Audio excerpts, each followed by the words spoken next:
Assalamu alaikum. I hope you guys are doing well. This is lecture number 18 of our May-June 2026 series. आप सबको याद होगा हम लोगों ने फोर्सेस स्टार्ट किया था। हम लोगों ने टाइप्स ऑफ फोर्सेस शुरू की थी, जिसमें हम लोगों ने फोर्स क्या होती है, वेट, हमने टाइप स्टार्ट की थी फोर्सेस की, जिसमें वेट आ जाता है, फ्रिक्शन आ जाता है, और कॉन्टैक्ट फोर्स आ जाता है, और एयर रेजिस्टेंस आ जाता है। और हम इसी को ना टाइप्स ऑफ फोर्सेस को ही आज कंटिन्यू कर रहे होंगे। और स्टार्ट करने से पहले आप लोगों को एक बहुत और मज़े की बात बताता हूँ। तो हमारे सेटअप पे मैंने एक नई चीज़ की एडिशन की है, which is a professional mic, और काफ़ी अच्छा खासा स्पेंड किया मैंने। तो आई होप अब जो पहले इको वाला इफ़ेक्ट आता था और मेरी आवाज़ जो है ना वो पीछे बैकग्राउंड नॉइज़ बड़ा आता था, तो आई होप अब वो ना आए, एंड इंशाल्लाह ताला नहीं आएगा इंशाल्लाह। और अब हमारी वीडियोस जो हैं वो और मज़े की लगेंगी और क्लासेस लेने में भी और मज़ा आएगा इंशाल्लाह ताला।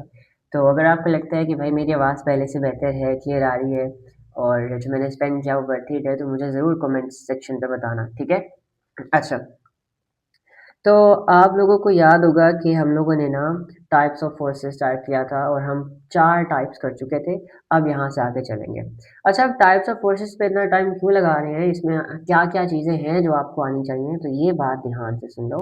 टाइप्स ऑफ फोर्सेस में ना आपको सबसे पहली चीज़ तो ये है कि आपको वो फोर्स मेंशन करनी आनी चाहिए कि अगर आपको एक एक ऑब्जेक्ट बना के दे दिया जाए और आपसे कहा जाए इसके ऊपर 6 फोर्सेस ऐड करनी है, तो बताओ ये वाली फ़ोर्स कौन-सी है, बताओ ये वाली फ़ोर्स कौन-सी है, वो आपको करना आना चाहिए। तो उसके लिए मैं ज़्यादा मेहनत करवा रहा हूँ, ताकि उसकी अच्छी खासी प्रैक्टिस हो जाए, एंड जब हम फ्री बॉडी डायग्राम्स बनाएँ, तो आपके लिए जो है ना क्वेश्चंस करना आसान हो। अच्छा, अब टेंशन फ़ोर्स किसे कहा जाता है? टेंशन फ़ोर्स का मतलब ये होता है, ज़रा थोड़ा-सा सोचो, मैं आपको एक बहुत मज़े की एग्ज़ाम्पल देता हूँ। आप सबके घरों में अल्हम्दुलिल्लाह कपड़े धुलते होंगे, राइट? और जब वो कपड़े धुलते हैं तो उनको सूखने डालने के लिए, ड्राई करने के लिए आपके घर रस्सियाँ भी होंगी, छत के ऊपर रस्सियाँ बाँधी होती हैं ना। तो जब रस्सियों पे कपड़े डाले होते हैं ना, तो रस्सियाँ बिल्कुल हल्की-हल्की होती हैं। लेकिन जब आप उनके ऊपर कपड़े डाल देते हो तो उनमें ना इतना एक खिंचाव सा आ जाता है, एक तनाव आ जाता है, बड़ी यू कैन से टाइट हो जाती हैं वो रस्सियाँ, है ना? या फिर आप गिटार की स्ट्रिंग्स देखो वो कितनी ज़्यादा टाइट होती हैं, है ना? और अगर आप किसी घर के किसी भी कोने से रस्सी बाँध के उसको ज़ोर से खींचो, पहले ढीला रखो और फिर ज़ोर से खींचो, जब ज़ोर से खींचोगे ना उसमें एक तनाव सा आ जाएगा। उस तनाव को, उस खिंचाव को बोला जाता है टेंशन। ये टेंशन फ़ोर्स जो है ना, ये ऐसी चीज़ों में आती है जिनको आप स्ट्रेच कर सकते हो। स्ट्रेच का मतलब ये है खींच के लंबा कर सकते हो। अगर वो चीज़ नहीं थी, आपने खींच के थोड़ा-सा लंबा कर दिया, ज़ोर से खींच के रखा, उनमें एक फ़ोर्स आ जाएगी which is known as tension. अच्छा, अब ये टेंशन फ़ोर्स जो है ना, इसको आइडेंटिफ़ाई करना थोड़ा-सा मुश्किल काम है, तो इसके लिए जो है ना हम काफ़ी सिंपल एग्ज़ाम्पल से स्टार्ट करेंगे, ताकि हमारे लिए समझना आसान हो। तो यहाँ पे ये क्या है? ये है हमारे पास Fred, which is happy with his life, और because he don't have to give सीआईज़, ठीक है? तो इसने रस्सी पकड़ी हुई है और ये रस्सी जाके बंधी हुई है एक डब्बे से, ये डब्बा है। अभी वो रस्सी को खींच नहीं रहा है, तो आप देखो कि रस्सी बिल्कुल ढीली है ना? ये रस्सी बिल्कुल ढीली है, कोई भी खिंचाव नहीं है इसके अंदर, कोई फ़ोर्स नहीं है, टेंशन फ़ोर्स इसके अंदर नहीं है। अब ज़रा सोचो, क्या आप इस रस्सी का यूज़ करके इस बॉक्स को पुश कर सकते हो?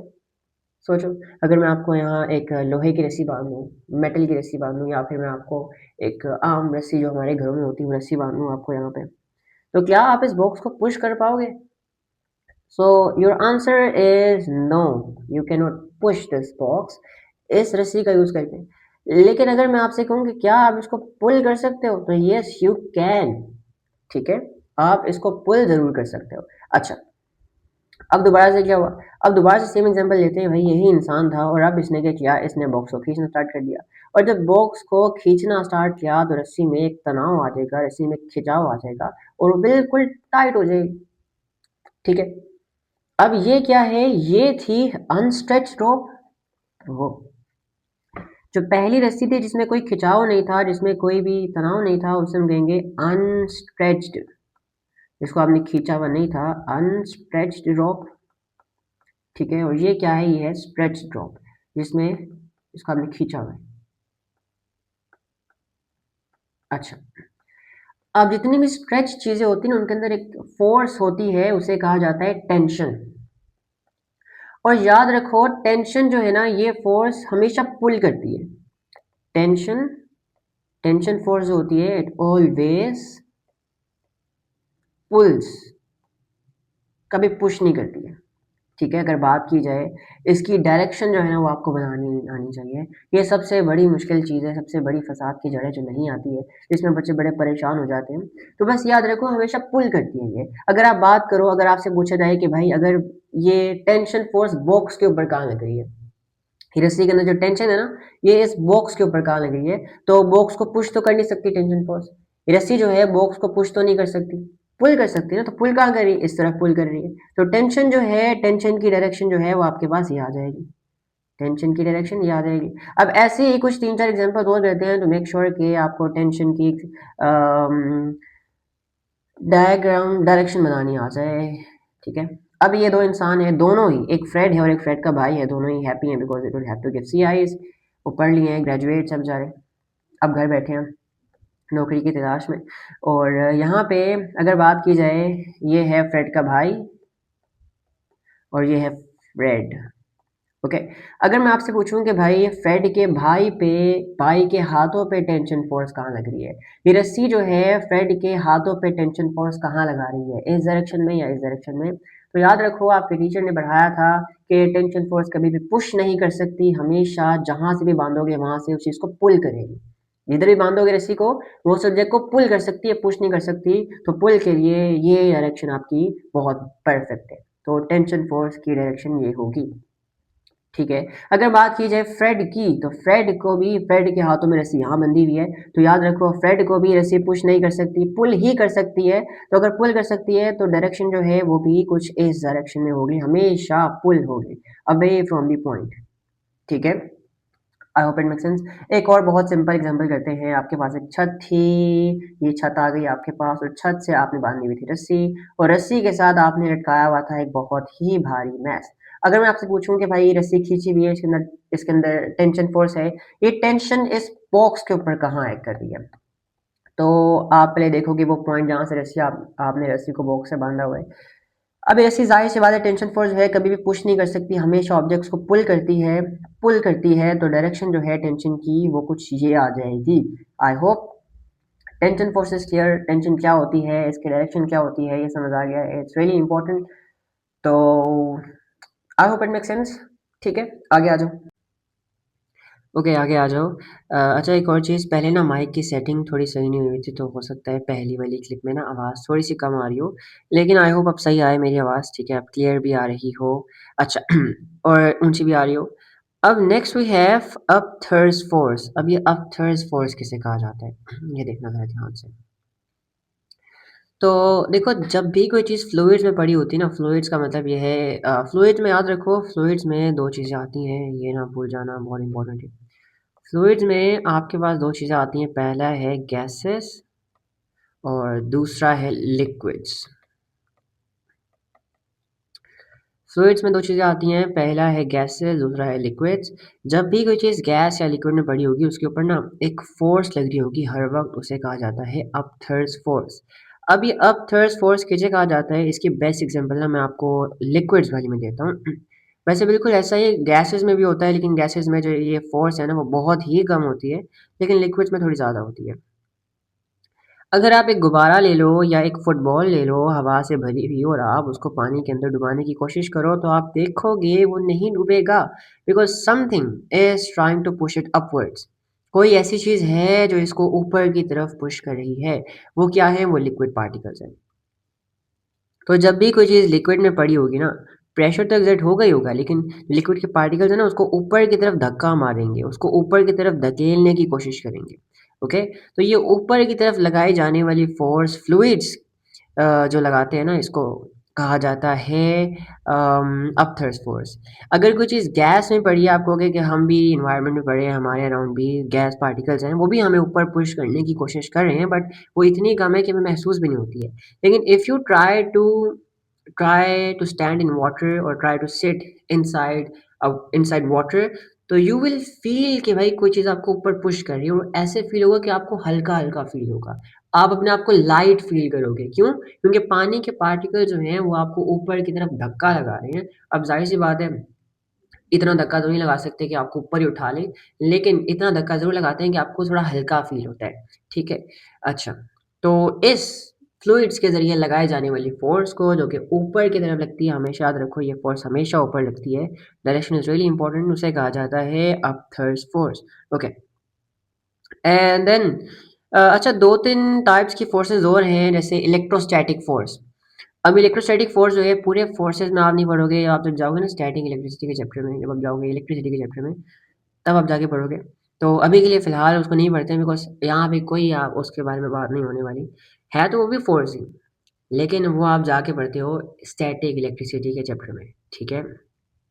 तो उसको फिर अभी वहीं के लिए रखते हैं और हम लोग आगे चलते हैं। अच्छा, एक और बहुत इम्पोर्टेंट फ़ोर्स याद आ गई जिसे कहा जाता है अपथर्स फ़ोर्स, इसको यहीं पे कर लेते हैं। अपथर्स नहीं, thrust force, it's really important as well, ठीक है? तो ये देखो ज़रा, यहाँ पे एक और फ़ोर्स की टाइप है which is really important and उसका नाम है थर्स फ़ोर्स। हाँ,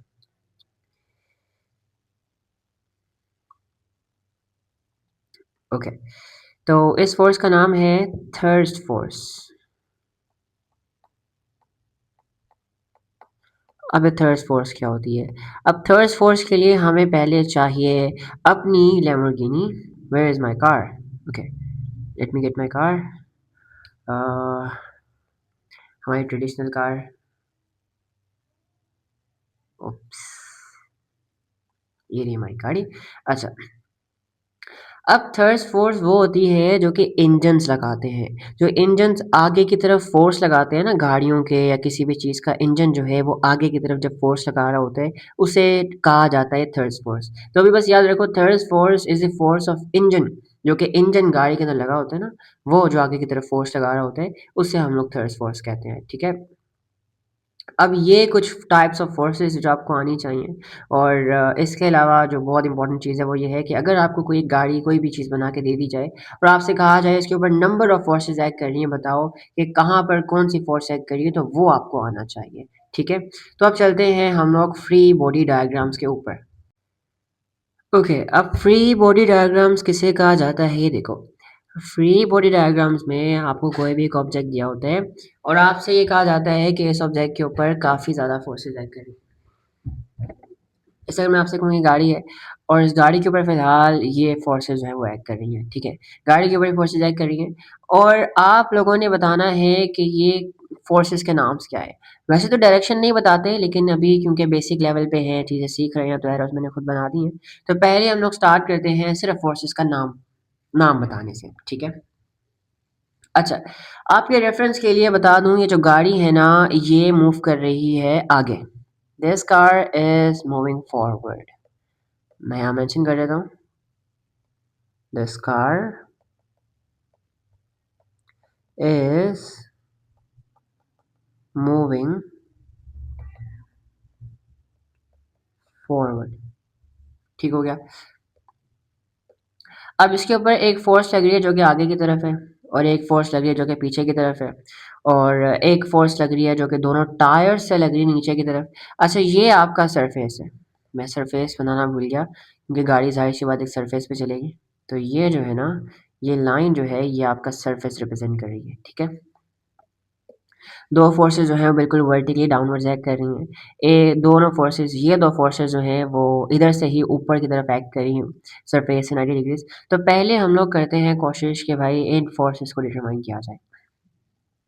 अच्छा, अब गाड़ी आगे की तरफ मूव कर रही है तो गाड़ी के ऊपर ज़ाहिर-सी बात है गाड़ी का इंजन भी फ़ोर्स लगा रहा होगा और अभी पढ़ के आए कि भाई वो फ़ोर्स जो गाड़ी का इंजन लगाता है उसे कहा जाता है थर्स्ट फ़ोर्स। क्या कहा जाता है?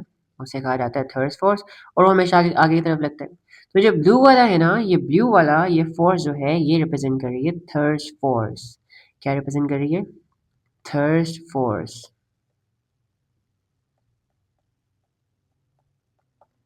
थर्स्ट फ़ोर्स, ठीक है।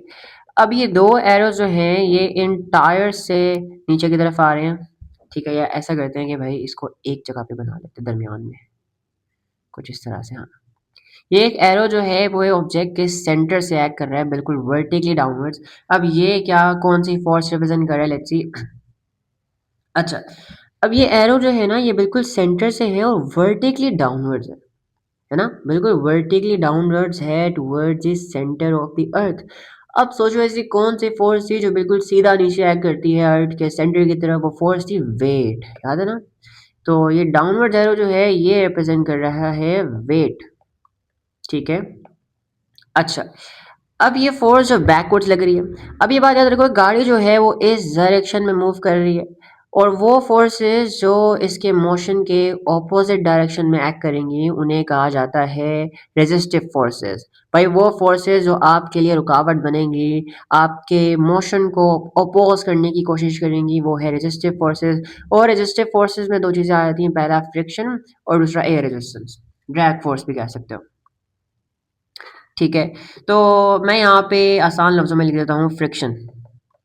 फ्रिक्शनल फोर्सेस जो हैं वो पीछे की तरफ एक्ट कर रही हैं या रेजिस्टिव फोर्सेस जो हैं वो पीछे की तरफ एक्ट कर रही हैं, ठीक है? अब ये फोर्सेस कौन सी हैं? आप देखो गाड़ी का जो ये वाला हिस्सा है ना, ज़रा ध्यान से ये हिस्से को देखना। गाड़ी का ये हिस्सा जो है वो सरफेस के साथ कांटेक्ट में है, राइट? और यहाँ से दो फोर्सेस ऊपर की तरफ लग रही हैं जो कि सरफेस से 90 डिग्रीज पे, राइट? अच्छा, अब ये गाड़ी के टायर जो हैं वो ज़मीन को नीचे की तरफ पुश कर रहे होंगे, राइट? ओहो, एक मिनट ठहरो बस, just give me a second.